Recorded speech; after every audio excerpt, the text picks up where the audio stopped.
दोस्तों, क्या आप जानते हैं कि ताजमहल को बनाने वाले मजदूर शाहजहां से नाराज हो गए और इस भव्य मकबरे में एक गलती छोड़ दी थी। हिंदू धर्म के कई लोग इसे तेजो महालय के नाम से क्यों पुकारते हैं और यमुना नदी के किनारे बने होने के बावजूद 400 साल पुरानी ताजमहल की नींव आज भी इतनी मजबूत कैसे खड़ी है? आज के इस वीडियो में हम दुनिया में प्यार के प्रतीक ताजमहल से जुड़े कुछ ऐसे ही दिलचस्प रहस्य से पर्दा उठाएंगे जिनके बारे में जानकर आपके रोंगटे खड़े हो जाएंगे। तो पूरा वीडियो जरूर देखिएगा। दोस्तों, जनवरी 1632 में ताजमहल का निर्माण कार्य शुरू हुआ था। वर्ष 1653 में ये पूरी तरह से बनकर तैयार हो गया था।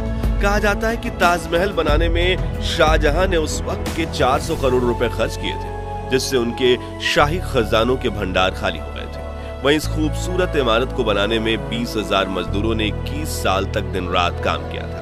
कई पुरातत्व विशेषज्ञों ने ताजमहल पर काफी शोध की है और उनका मानना है कि ताजमहल जितना ऊंचा है, धरती के अंदर उतनी ही गहराई तक बनाया गया है और ताजमहल के नीचे दर्जनों गुप्त कमरे हैं, जिनके साथ कई ऐसे रास्ते बने हुए हैं जहां से होते हुए शाहजहां किले से बाहर निकलते थे। लेकिन ताजमहल के रहस्यमयी तहखानों की तरह उन रास्तों को भी शाहजहां के समय से ही बंद करवा दिया गया था। साथ ही इस भव्य अजूबे में 22 ऐसे कमरे हैं जिन्हें जानबूझकर बंद कर दिया गया है। तो उन कमरों के पीछे क्या है? क्या ताजमहल हिंदू मंदिर के तर्ज पर बनाया गया है? और क्यों मुमताज महल को 3 बार दफनाया गया था? और जानेंगे ताजमहल बनाने वाले 20,000 मजदूरों के हाथ काटने के आदेश के पीछे की कहानी क्या है। इन सभी पहेलियों को सुलझाने से पहले आइए इतिहास के पन्नों में दर्ज ताजमहल बनाने के पीछे की कहानी जानते हैं। तो कहा जाता है कि 16वीं सदी में मुगल शासक शाहजहां ने अपनी बीवी मुमताज महल से बेपनाह प्यार किया। मुमताज न सिर्फ बला की खूबसूरत थी, बल्कि वो शाहजहां को भी राजपाट से लेकर सभी महत्वपूर्ण निर्णय लेने में सहायता करती थी।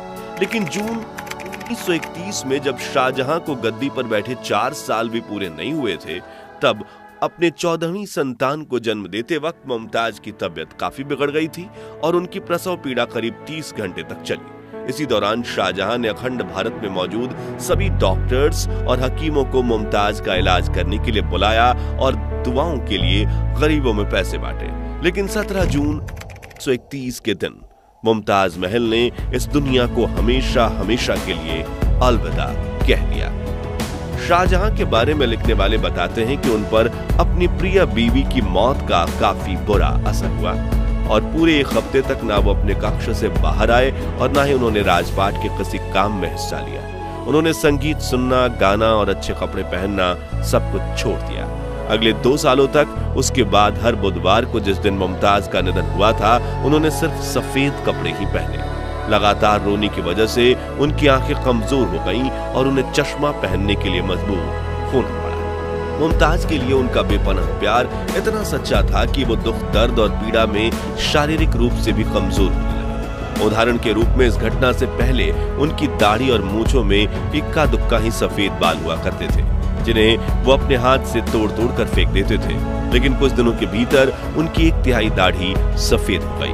इस समय उन्होंने राजगद्दी छोड़ने का भी मन बना लिया। फिर उन्होंने ये सोचकर ऐसा नहीं किया कि बादशाहत एक पवित्र जिम्मेदारी है जिसे निजी परेशानी के कारण नहीं छोड़ा जा सकता। साथ ही उन्हें अपनी बेगम मुमताज की आखिरी इच्छा भी पूरी करनी थी। दरअसल मरने से पहले मुमताज ने शाहजहां से कहा था कि उन्होंने अपने सपने में एक ऐसा सुंदर महल और बाग देखा है जैसा इस दुनिया में कहीं नहीं। मेरी आपसे गुजारिश है कि आप मेरी याद में वैसा ही एक मकबरा बनवाएं। जिसके लिए शाहजहां ऐसी जमीन ढूंढने लगे जो आगरा शहर से दूर शांत इलाके में हो। साथ ही ये जमीन यमुना नदी के पास हो ताकि इसके आसपास के बगीचों में सिंचाई के लिए कभी पानी की कमी ना हो और ये ताजमहल इतना बड़ा हो कि वो शाहजहां के आगरा के किले से दिखाई दे सके। इन सभी मापदंडों पर खरी उतरने वाली 42 एकड़ की जमीन चुनी गई और ताजमहल का नक्शा बनाया गया, जो कि 1560 के दशक में दिल्ली में बने हुमायूं के मकबरे की तर्ज पर बना था, जिससे बाद में जनवरी 1932 में ताजमहल का निर्माण कार्य शुरू किया गया, जिसके लिए सबसे पहले उस इलाके की जमीन को साफ किया गया और हजारों मजदूरों को अत्यंत गहरी नींव खोदने के काम पर लगाया गया। इस दौरान ताजमहल को पूरी तरह बन जाने से पहले बाहरी नजरों से बचाने के लिए शाहजहां ने लकड़ी की बल्लियों और ईंटों का एक मचान बनवाया। इसे लेकर एक दिलचस्प किस्सा ये है कि जब ताजमहल पूरी तरह से बनकर तैयार हो गया था, तब शाहजहां को बताया गया कि ईंटों के मचान को गिराने में 5 साल का समय लग जाएगा। इस पर शाहजहां ने आदेश दिया गया कि गिराई गई सभी ईंटों उन मजदूरों की हो जाएंगी। नतीजन वो मचान रातों रात ही गिरा दिया गया और सभी मजदूर जितनी हो सके उतनी ईंटें लेकर जाने लगे। खैर, अब मुख्य कहानी पर वापस आए तो चूंकि ताजमहल यमुना नदी के किनारे बनाया जा रहा था, ऐसे में उसमें सीलन आने और नींव समय के साथ कमजोर होना तय थी। लेकिन शाहजहां चाहते थे कि ताजमहल हमेशा हमेशा के लिए एक चट्टान की तरह खड़ा हो। इसलिए उन्होंने अपने लोगों को इस समस्या का समाधान निकालने के लिए कहा। नतीजन ताजमहल की नींव लकड़ियों से बनाई गई। अब आप में से कई लोगों के दिमाग में यह सवाल आ सकता है कि नदी किनारे लकड़ियों की नींव पर बनी इमारत भला 400 सालों तक कैसे टिक सकती है?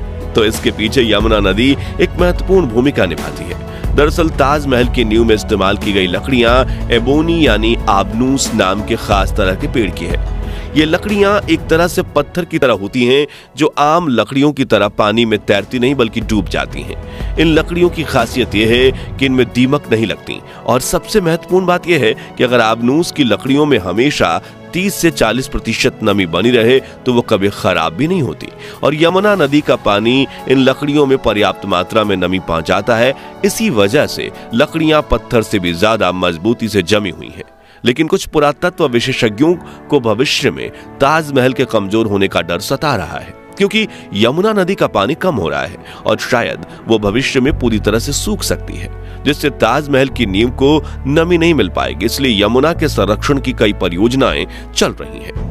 आपको बता दें कि ताजमहल की नींव और उसके आसपास की कई संरचनाओं को लाल बलुआ पत्थर से बनाया गया है, जबकि मुख्य इमारत में सफेद संगमरमर का इस्तेमाल किया गया है, जिसमें 40 अलग अलग रत्नों को जड़ा गया था, जिन्हें शाहजहां ने दुनिया के अलग अलग देशों से मंगवाया था। जैसे कि नीले रंग के पत्थर लैपीज लजूली को अफगानिस्तान के खानों से मंगवाया गया था। हरे रंग के पत्थर को जेड को सिल्क रूट से काशगर चीन से लाया गया था। फिरोजा तिब्बत से लाए गए थे और मूंगा को अरब और लाल सागर से मंगवाया गया था। इसके अलावा वर्मा, श्रीलंका और मिस्र की नीली घाटी से भी कई कीमती रत्नों को लाया गया था। सबसे खास बात यह है कि भवन में लगने वाला संगमरमर 200 मील दूर राजस्थान के मकराना से लाया गया था, जिसकी कुछ चट्टानें इतनी भारी थी कि उन्हें लाने के लिए खास तरह की बैलगाड़ियां बनाई गई थी, जिसे 30 मवेशियों के साथ खींचने में भी दिक्कत आती थी। इसी सफेद संगमरमर की बदौलत ताजमहल अपना रंग भी बदलता है। जी हाँ, दिन के अलग अलग पहर के हिसाब से ताजमहल भी अपना रंग बदलता है। सुबह देखने पर ताजमहल गुलाबी दिखता है, शाम को दूधिया सफेद और चांदनी रात में सुनहरा दिखता है। ऐसा सफेद संगमरमर पर सूरज और चांद की रोशनी पड़ने के कारण होता है। दोस्तों, ताजमहल में नदी के तट वाले भाग में संगमरमर की नींव के ठीक नीचे लाल पत्थर से बने 22 कमरे हैं, लेकिन भारत के पुरातत्व विभाग ने इन कमरों पर ताले लगा दिए हैं। कोई नहीं जानता कि इनमें क्या है। कहा जाता है कि इन 22 कमरों की दीवारों और छतों पर हिंदू देवी देवताओं के चित्र बने हुए हैं और इनके बीच से एक 33 फीट लंबा गलियारा है, जिसके दोनों सिरों में ईंटों के ऐसे दरवाजे बना दिए गए हैं जैसे वो दीवार की तरह प्रतीत हों और पर्यटकों का ध्यान उन कमरों पर ना जाए। बताया जाता है कि सन 1934 में दिल्ली के एक निवासी ने दीवार में मौजूद एक छेद के जरिए ताजमहल के तहखाने के अंदर जो कमरे थे उसमें झांक कर देखा तो वो हक्का बक्का रह गया, क्योंकि उसे उन कमरों के स्तंभ पर भगवान शिव और कई हिंदू देवी देवताओं की तस्वीरें भी दिखीं। साथ ही उस कमरे में बने विशालकाय रोशनदान भी दिखे, जो उस वक्त बड़े हिंदू मंदिरों में बनाए जाते थे। ये नजारा देखने वाले आदमी के मुताबिक उन रोशनदानों को संगमरमर के पत्थर से ढका गया है, जिसे देखकर लगता है कि किसी ने वहां हिंदू मूल को छुपाने का पूरा प्रयास किया था। वहां स्थानीय लोगों का ये भी मानना है कि ताजमहल पहले भगवान शिव का भव्य मंदिर था, जो तेजो महालय नाम से प्रसिद्ध था और उसकी छत से टपकने वाला पानी शिव जी के शिवलिंग पर बूंद बूंद करके टपकता था। इस मंदिर को समुद्रगुप्त ने बनवाया था, लेकिन फिर मुगलों ने भारत पर कब्जा किया और करीब 36,000 हिंदू मंदिर तबाह कर दिए और कुछ मंदिरों में कुछ थोड़ी बहुत फेर बदल करके उन्हें अपने धार्मिक स्थलों में बदल दिया और ताजमहल को भी उन्हीं में से एक माना जाता है। लेकिन इन बातों में कितनी सच्चाई है वो कह पाना मुश्किल है। ताजमहल निर्माण से जुड़ी एक कहानी ये भी है कि जब शाहजहां ने सभी मजदूरों के हाथ काटे जाने की घोषणा की ताकि वो कोई और ऐसी इमारत ना बना सके, तो मजदूरों ने इसकी छत पर एक छेद छोड़ दिया ताकि शाहजहां का खूबसूरत सपना पूरा ना हो सके। जबकि कुछ लोग ये भी मानते हैं कि शाहजहां अपनी बीवी मुमताज के लिए सफेद ताजमहल बनवाने के बाद खुद के लिए काला ताजमहल बनवाना चाहते थे, लेकिन जब उनके बेटे औरंगजेब ने उन्हें कैद कर लिया तो उनका ये सपना हमेशा के लिए अधूरा रह गया। ताजमहल की चारों तरफ 130 फीट ऊंचे 4 स्तंभ बने हुए हैं और जब आप इन्हें दूर से देखेंगे तो पाएंगे कि ये मीनारें 90 डिग्री पर नहीं खड़ी हैं, बल्कि थोड़ी सी बाहर की तरफ झुकी हैं। ऐसा इसलिए क्योंकि अगर कभी तीव्रता से भूकंप आए तो ये मीनारें टूटकर बाहर की तरफ गिर जाएंगी और मुख्य इमारत को खरूज तक नहीं आएगी, जो इसे प्राचीन आर्किटेक्चर का बेहतरीन नमूना बनाता है। इतिहासकार बताते हैं कि उस समय मुमताज महल को 3 बार दफनाया गया था। उन्हें सबसे पहले बुहारनपुर में तापी नदी के किनारे एक बाग में दफनाया गया। 6 महीने बाद उनके पार्थिव शरीर को वहां से निकालकर 15 वर्षीय शहजादे शाह शुजा की देखरेख में आगरा लाया गया, जहां 8 जनवरी 1632 को उन्हें यमुना के किनारे दोबारा दफनाया गया, जिसके बाद आखिर में उन्हें ताजमहल में दफनाया गया। आज ताजमहल को दुनिया का 7वां अजूबा और प्यार का प्रतीक कहा जाता है, जहां दुनिया भर से हर साल 70 से 80 लाख टूरिस्ट आते हैं और ताजमहल की खूबसूरती देख मंत्रमुग्ध हो जाते हैं। दोस्तों, अगर आपको ताजमहल से जुड़ी अनकही अनसुनी कहानी पसंद आई तो कमेंट बॉक्स में बताइए कि आप कभी ताजमहल देखने गए हैं या कब जाने वाले हैं। साथ ही वीडियो को लाइक और शेयर करके 11,000 लाइक्स के लक्ष्य को हासिल करने में हमारी मदद कीजिए और ऐसी ही दिलचस्प वीडियोस देखते रहने के लिए इस चैनल को सब्सक्राइब करके पास वाली घंटी जरूर बजा दीजिए। धन्यवाद।